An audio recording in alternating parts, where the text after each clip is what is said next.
This is Rita Dairit and this is Buhay Parang Life, where we discuss issues about this thing called life. Thank you, my dear viewers, for tuning in to today's episode. I ask you to please like, share, and subscribe to our YouTube channel and Facebook page, and also to write down your comments and suggestions below. To watch more episodes, nasa Faith Watch app po ang Buhay Parang Life. So I encourage you to please download the app on your mobile device. Today's issue, Empowerment Center. And to give us a preview of the St. Hannibal Empowerment Center is Arrogationist priest, Father Dexter Prudenciano. Hi, Father Dex. Hi po, magandang hapon po sa inyo lahat. Welcome, Father Dex, to Buhay Parang Life. Father, sinabi ko na sa kanila ang pag-uusapan natin ngayon. Itong Empowerment Center, ang tawag ito, SHEC, St. Hannibal Empowerment Center. And you are the Executive Director. Tell us, Father, about the beginnings of the center. Kailan ba ito inumpisahan? Kailan ito nag-umpisa? Noong pong 1998, nung kami po ay nag-aaral pa lamang po ng theology, meron po kaming programa na Friday Immersion. Na kung saan, pagkatapos po ng klase namin ng theology, kami po ay nagpupunta sa mga chosen poor areas. At doon kami po ay nakikibagay, nakikikapit bahay, nakikipaglaro, nakikipag-inuman, at nakikiisa ho sa lahat po ng gawain ng mga tao. At doon po nagkaroon ng ugnayan. Then pagkatapos po ng 4 years po na pakikiisa sa kanila, nagdesisyon po ang aming kongregasyon na magtatayong tinatawag na inserted community, na kung saan isang pamayanan ng mga Arrogationista na nakikiisa, nakikikapit bahay sa mga taong nangangailangan po. At Father, dahil po doon say that again, insertive community? Yes po.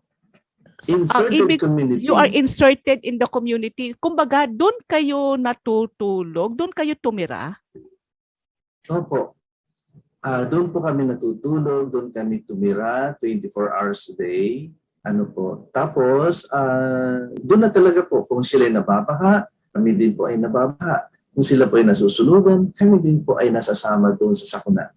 So, Father, nung na-insert ka sa community, kasi sabi mo, nung theology student ka, so seminarista ka, brother, seminarian ang tawag sa iyo, no? Doon kayo kumbaga outreach. Opo. And then, Opo. Nung di-decide ng congregation na magkaroon nga ng insertive community, ano ka na noon? Hindi ka pa pare noon?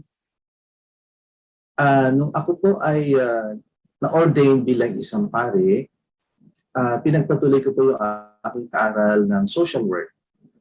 At isa sa mga thesis ko po, isa sa mga sabihin nating papers na ginawa ay yung pagkakaroon ng community study. At ang pinili ko po ay ang Malibay, Pasay City. At doon po nakagawa ko ng output at ipresent ko na po sa aming superior na, Father, ito po ang community profile, community plans. So kailangan na lang po ng pagpapatupad. At ang sabi niya, sa tingin mo kaya, sino ang pwede nating ilagay dyan? Siyempre, sino pa ba? Kung di ako gumawa ng plano, no? Pag-aaral doon sa lugar. Kaya dahil dyan po nagkaroon ng formal po na pagbubukas pamayanan dito po sa Malibay, Pasay. Father, nung gumawa ka ng study, nung pre-post mo to, parang kasi nung tinanong nga, sinong ilalagay, sabi mo, walang iba kundi ako. Parang naisip ko, parang na-in love ka ba dun sa community? In a way, parang nakikiisa ka na sa buhay nila? In love? Kumbaga parang, gusto ko dito, gusto ko. Bakit parang nung tinanong ka kung sinong ilalagay, parang it was very, very, parang Newton academic na ikaw ang ilalagay. Anong nasa isip mo nun? Actually po, gusto kong pumunta ng Africa. Gusto ko pong mag-mission sa Africa. Kasi noong ako po ay nag-aaral pa lamang, gusto ko talaga yung mga areas na kung saan ay may pangangailangan. So yun talaga ang nasa puso mo? Ako. Pero nung ako po ay naging babad sa community po, sa pamayanan po ng Malibay, Pasay, lalo pong lumala, tumindi yung aking pagiging in love sa trabaho, sa mga kapatid natin po na nangangailangan. Kaya nung sinabi na dito ka, para sa akin ay swak din po. Dahil Swak yun din. po yung silakbo ng aking damdamin. Father, ikwento mo sa amin, ano yung Malibay noong bagong dating ka? Ano yung nakita mo? Kung kayo po ay nakaranas na makakita ng water lily habang kayo po ay nasa tabing ilog, yun po ang aking naranasan nung ako po ay nakikitira doon. At habang tumataas po ang ilog at tumataas din po yung water lily. So just imagine po na kung mayroong baha, imagine po na kasama mo na o mas mataas pa ang mga water lily sa iyo. At ito po ay punong-puno po ng pag-asa sapagkat kung ikaw ay pumasok sa aming pamayanan, para ka pong pumasok sa isang kuweba na hindi pa kumpleto ang creation story. Ito po ang sabi ni Cardinal Rosales noon. Nung siya po ay pumasok sa napakasikip, napakabaho, napakadilim na lugar, ang sabi niya, Father Dex, parang hindi pa kumpleto ang creation story dito. Pero nung siya po ay nakalabas na, sabi niya, magsabi ka kung anong gusto mong gawin, kukumpletuhin natin ang creation story.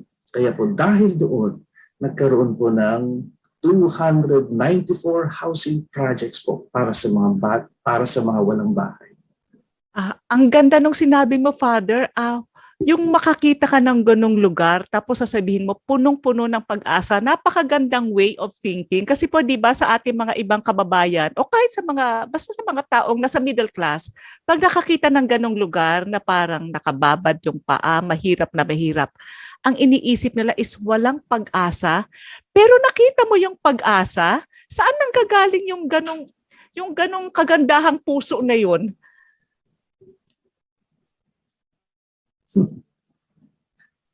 Parang napakagandang way of thinking na punong-puno ito ng pag-asa kasi ordinarily sa middle class sasabihin nila wala ng pag-asa mga tao dito. So Father, ano yung nakita mong picture ng empowerment center? Yung nung nasa blueprint pa lang, ano yung nakita mo? Yung sinasabi nyo, bakit naging ganon ang pananaw mo na punong-puno ng pag-asa? Sige, balikan Sapagkat po si Jesus po, nung nakita niya po na may pagkukulang ang tao na napapala sa Diyos, ano pong ginawa niya? Nakiisa. Actually, ipinanganak siya rito. Nakiisa, nakipamuhay sa lamuha at magmula din po. Siya ay nagbigay ng pag-asa sa kanila. Nang ibig sabihin po, kahit sa pinakamahirap na lugar, kahit sa, alam niyo naman po ang Pasay, pag sinabi mo Pasay, babae, kahit sabihin mo magsasakay ka ng taxi at sabihin mo, saka po Pasay, ay naku, ayaw ko dyan, maraming ano dyan, maraming stature, maraming killer, at lahat, meron.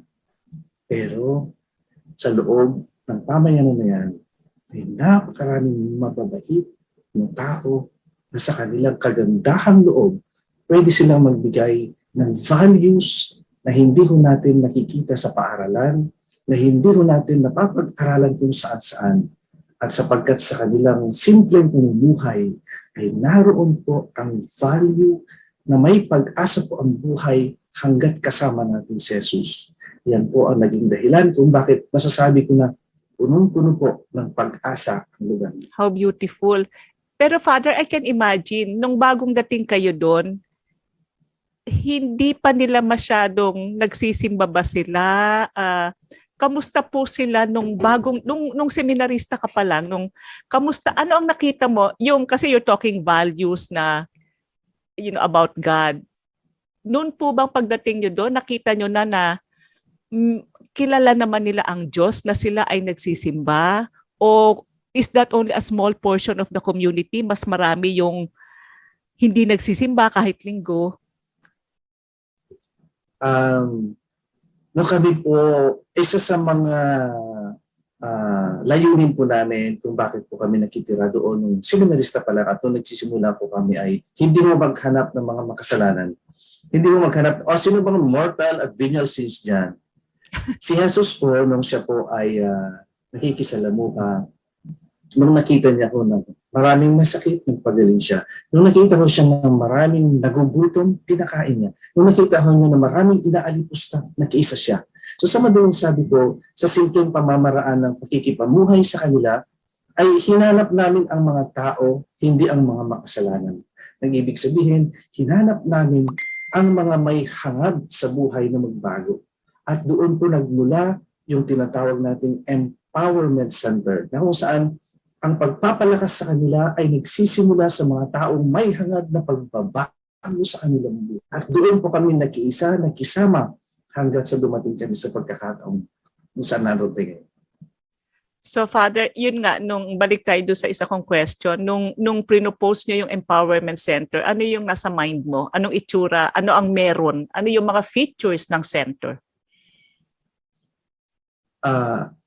Nung nag-propose kami ng Empowerment Center po, ang unang pumasok po sa amin ay yung idea po na ang bawat tao na narito, kahit gaano siya kahirap, ay merong magandang kinabukasan sapagkat meron siyang potensyal, meron siyang kakayanan na magbago. At yun po ang pinakahangad namin ng empowerment, palakasin, payabungin, pagyamanin ang bawat isa po. At mula dyan, sa kanilang mga pangarap at pangangailangan, nabuo ang napakaraming programa po. So ano-ano yung mga programa na meron dyan to empower them? Okay po. So part ng study na ginawa namin ay comprehensive analysis of the situation. Kung saan tinukoy namin ano ba ang meron, ano ba ang mga problema. At sila mismo po ang tumukoy kung ano po yung mga problema nila. Lumabas po na ang unang problema ay tungkol sa droga. Pangalawa po tungkol sa pangkabuhayan. Pangatlo po tungkol sa bahayan. Kasunod po ay tungkol sa pag-aaral ng mga anak. Pero sa analysis po namin na kasama ang mga tao, tinukoy nila, hindi ko natin pwedeng tumukoy ng droga. Kasi mahirap yan, mamamatay tayo lahat. Pagkos tumukoy natin ang common sa ating lahat. Yan po ay ang programang pabahay. At doon po sa programang pabahay, nagsimula po ang lahat-lahat ngayon na iba't ibang programa. Nandiyan na po yung scholarship program, nandiyan ang livelihood program, environment, justice and peace, health at iba pa. Hanggat sa noong natukoy po ang isang pangangailangan na talagang nakatuon ang kanilang pangarap, naging mayabong po sila at mula doon, naging successful na po ang karamihan po sa kanila. Wow. So paano, Father, ano yung challenges na hinarap mo? Share with us. Kasi pabahay is a konkreto yun, di ba? So gagastos ka doon, nagtayo kayo ng mga bahay doon? Ang challenges po ay napakarami. Una po ay yung pagkakaroon ng iisang pangarap ng mga tao. Sila po kasi ay sanay sa siyempre kanya-kanyang buhay, kalat-kalat. Pero yung pag-iisa, yung pagkakaroon po ng iisang pangarap ay napakahirap. Kaya po nandyan po yung pagkikipabuhay sa kanila, pagkikisalamuha upang makuha mo ang loob nila. So yun po yung number one challenge. Pangalawa po, nung nabuo na po yung pangarap na yan, ang kasunod na challenge ay paano po tayo magkakaroon ng plano?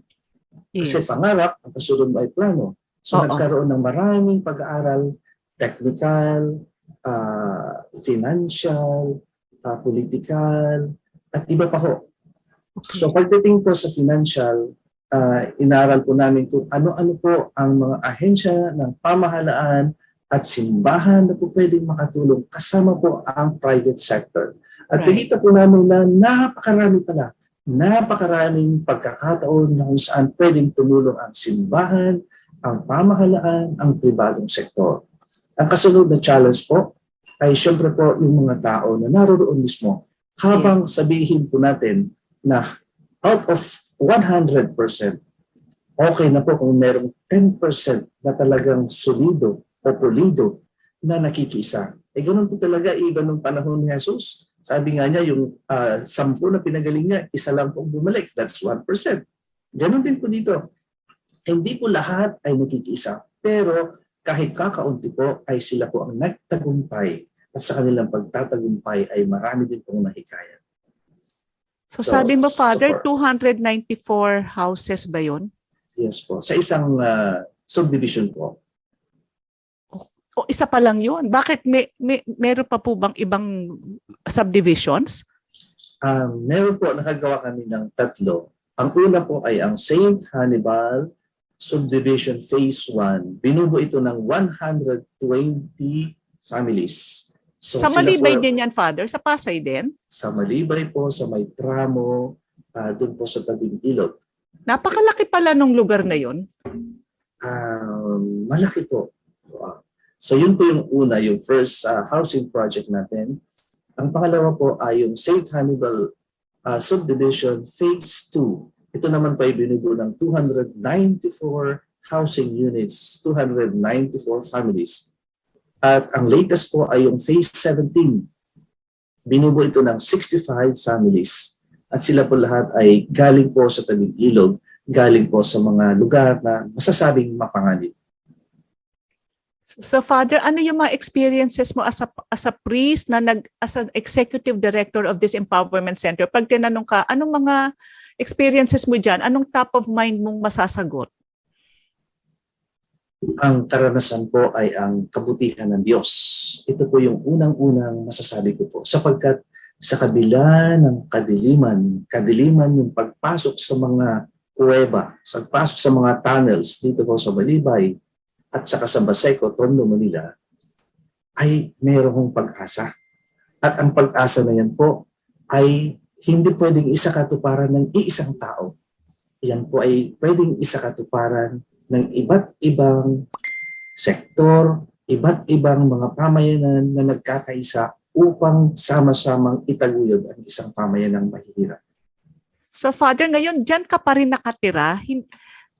Diyan ka nakatira sa Malibay, sa Empowerment Center? Opo. Meron kayong bahay pari dyan? Meron po. Father, never mo ba hinanap yung magkapit-bahay tayo sa Parañaque, di ba? Alam ko naman yung mga bahay nyo. Never mo bang hinanap yung, kumbaga, the comfort of your home? Seminaryo, but it's comfortable, malaki, malinis, may pagkain lagi. Hindi ba sumasagi sa iyo kapag yung sobrang hirap na babalik na ako sa seminaryo? Or tama na to, nakagawa ako ng isa.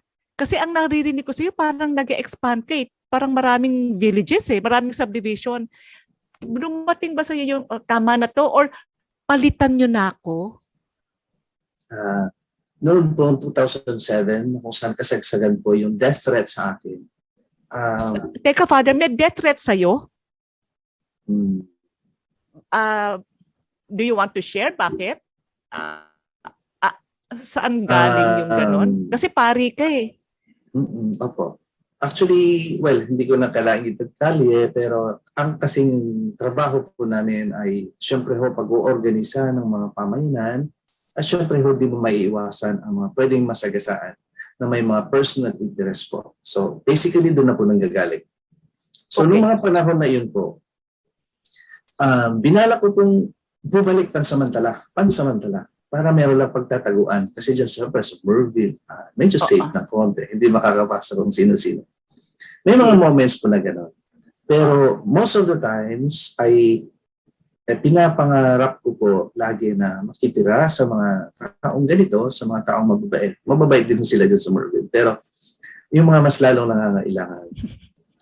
Kasi sila mas po nangangailangan. Mas nangangailangan. At sabi mo nga, hanggang kailan ka ba dyan? Hindi ka ba lilipat or what? Oo. Kung saan po ang nais ng Diyos po, kung saan ako kailangan. Pero po, ang isang indicator po ng Empowerment Center ay kapag hindi ka na kailangan, ibig sabihin po, magkaya-kaya na nila, ay anytime po pwede na akong umalis sa kagustuhan po ng ating mga superiors. Empowered na sila. Ibig sabihin, naman. empowered na sila. So Father, meron ka na bang mga lay people doon na na-train? Kasi nga pinag-uusapan na natin yung Kasi empower eh. So you empower them. So I can imagine, may na-train ka na lay people from that community na para magpatuloy ng mga programa mo. Marami na po kasi nagsimula nung binuo po namin yung mga communities. Ang una pong ginawa po namin ay magbuo po ng mga leaders. At sa pagbubuo namin ng mga leaders ay puspusan po yung pagbibigay po ng training para sila mamuno po. So sa ngayon po sila po ang namumuno sa kanilang mga samahan. Meron na po silang homeowners association na kung saan masasabi nila, homeowner officer ako ha. So meron silang legal personality sa harap po ng gobyerno. So isang palatandaan po yan na sila po ay empowered. Nagtayo ka ba, Father, ng kapilya doon o parokya o paano ang spiritual pari ka eh? Siyempre, yun ang isa sa mga concerns mo, di ba? Yung para to bring them, to restore them to Christ. Ang hangad po namin, tita, nung una ay siyempre, doon lamang po na kami nakaangkla doon sa pangarap ni Jesus. Ang pangarap ni Jesus para sa bawat isa ay yung kaganapan ng buhay. So yung kaganapan ng buhay po, part ang spiritual, part po ang material upliftment. So, yes. Ang ginagawa po namin ay habang tinutugunan po namin ang kanilang mga material needs, ay sinasamahan po namin ng spiritual nourishment. At batay sa aming pangarap na empowerment, inilalapit namin po sila sa kanilang mga parokya para kung darating yung pagkakataon na kami po ay wala na at hindi na nila kailangan, at least po kahit papano ay nakilala nila ang kanilang mga parokya para doon sila magsisimba, ang makikilala nila ang kanilang mga parish priest at hindi kami. Mas maganda na ho na sila ang kakilala, lalong-lalo na dyan sa mga sacraments, kasi yun naman po ang mandato ng ating mga parish priests, kaysa kami. Kami ay nasa likod lamang. Father, sa tagal mo dyan, meron na bang mga bata, mga lalaki na nagsabing gusto ko rin maging pare katulad mo? Actually po, meron po tayong isang ngayon. Isang umabot po sa religious brother. Malapit lang siyang maging pare, pero siyempre dala ng desisyon na personal, umalis po siya. Pero meron uli isa po ngayon siya po ay isang novice at hopefully matutuloy po siya. At meron pa hong isa rin, no? At ito lahat ay galing ng Malibay, galing ng Pasay.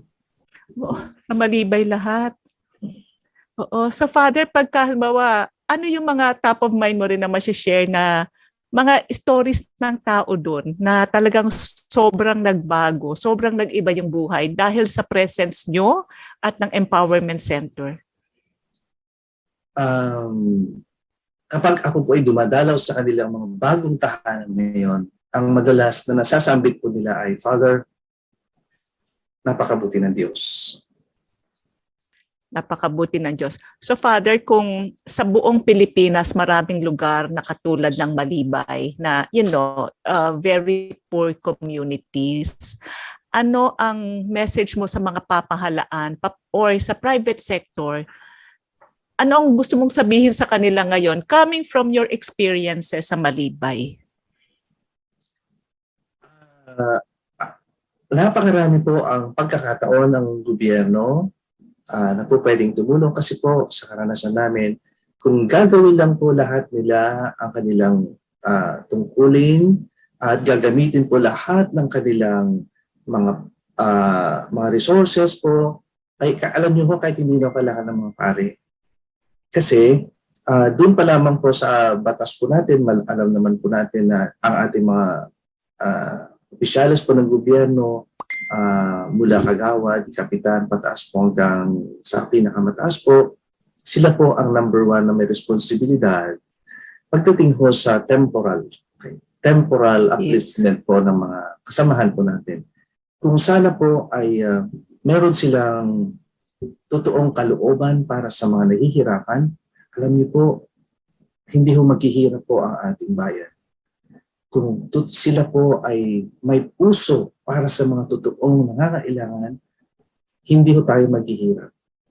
Kung sana po sila po ay may puso na nakikiisa sa mga nahihirapan, marami po ang pwedeng tumulong sa kanila. Nandyan po lagi ang simbahan, nandyan po ang pribadong sektor na po pwede magipagtulungan sa kanila.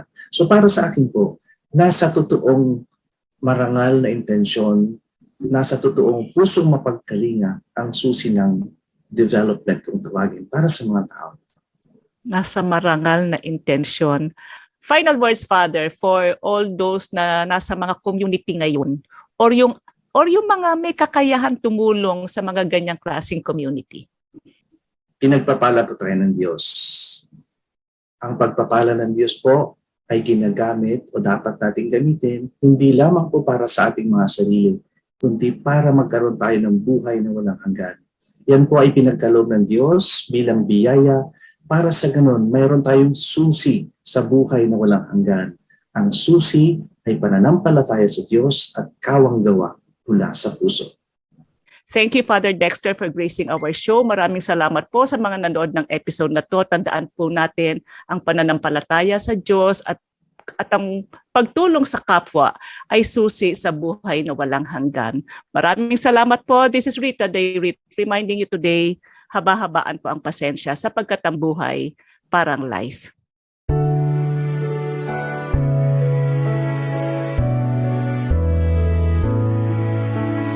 O Panginoon, magpadala po kayo ng mga banal na alagad sa inyong simbahan. O Panginoon, magpadala po kayo ng mga banal na alagad sa inyong simbahan.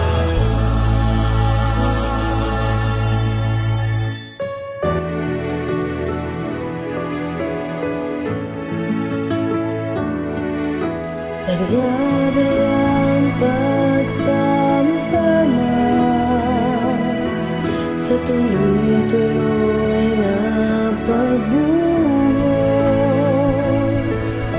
biyaya'y lubusang umaagos, sa siyeto'y buhay na lubos.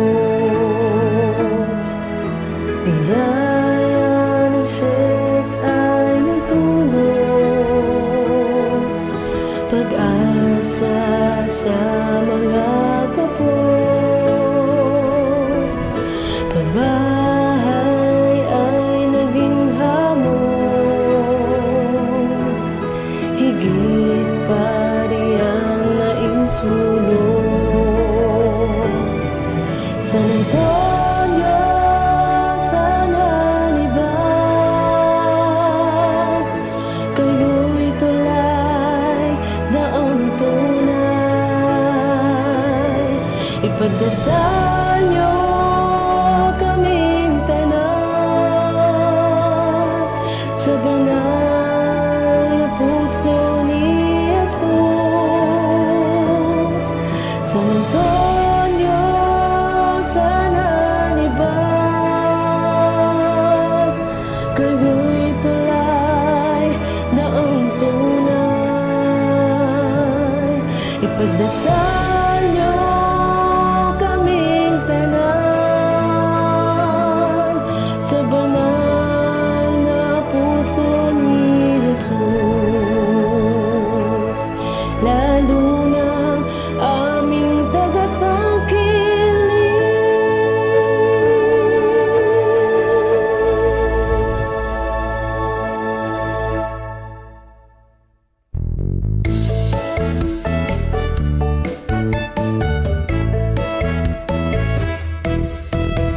Barya-barya pagsama-sama sa tuloy-tuloy na pagbuhos, biyaya'y lubusang umaagos, sa siyeto'y buhay na lubos. Biyaya ng siyek ay nagdulot, pag-asa sa mga kapos, pabahay ay naging hamon, higit pa riya'y naisulong. San Antonio, San Hadbay, kayo'y tulay daang tunay.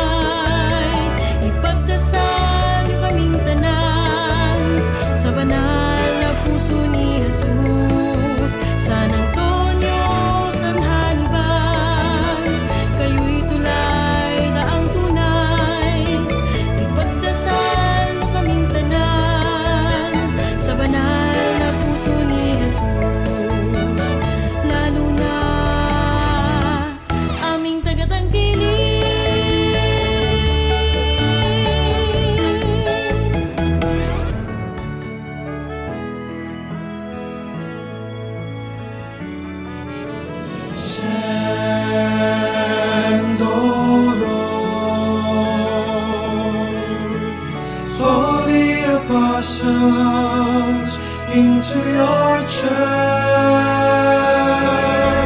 Send, O Lord, holy apostles into your church.